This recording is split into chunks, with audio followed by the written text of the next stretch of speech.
আসসালামু আলাইকুম। নতুন আরেকটি ভিডিও নিয়ে এক সপ্তাহ পর হাজির হলাম। তো বাংলাদেশের পরিস্থিতি তো আপনারা সবাই জানেন যে অবস্থা ছিল বাংলাদেশে। তো কারফুর পরে আজকে এই প্রথম ঢাকার ওপাশে কেরানীগঞ্জে চলে আসলাম। তো আপনারা দেখতে পারতেছেন আজকে ঘোরার জন্য কেরানীগঞ্জ গেলাম। তো হাতের ডান সাইডটা হচ্ছে ঢাকা, আপনার মোহাম্মদপুর, আর এই সাইডটা হচ্ছে কেরানীগঞ্জ। তো আমরা ট্রলার পার হইতেছি আর অনেক পানি, যেহেতু বর্ষার শেষ সিজন। দেখতে পারতেছেন আমাদের পাশে একটা ট্রলার পার হচ্ছে। তো আমাদের ট্রলারটা অনেক মানুষ ছিল।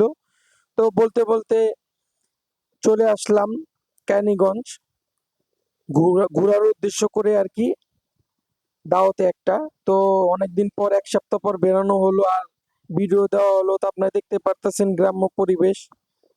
তো আমরা সবাই চলতে চলে যেতেছি আরেক বাসায়, যে বাসায় যাব আর কি উদ্দেশ্য।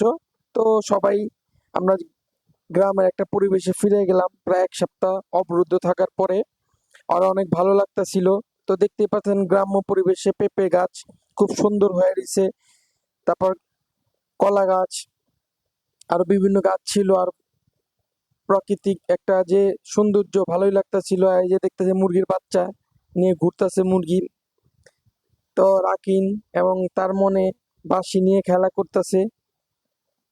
বিকেলের একটা সময় আর কি, সন্ধ্যা ঘনিয়ে আসতেছিল। তো রাকিন তার সুন্দর করে ঘুরতেছে, পরিবেশটা আর ভালো লাগতেছিল অনেক, যেহেতু অনেকদিন পর আমরা অবরুদ্ধ জীবন থেকে ফিরে আসছি। আর দেখতেই পারতেছেন আসমানও খুব নীরবতা পালন করতেছে এক সপ্তাহ পরে।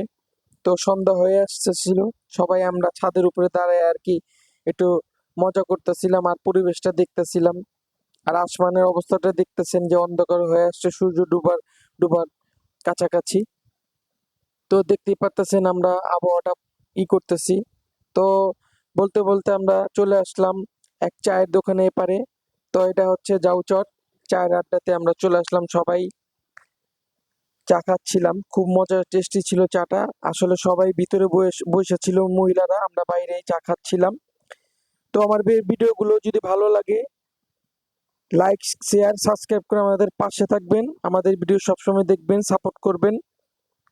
আপনারা সবাই ভিডিও দেখেন, ভালো ভালো ভিডিও পাবেন। আসসালামু আলাইকুম, আল্লাহ হাফেজ।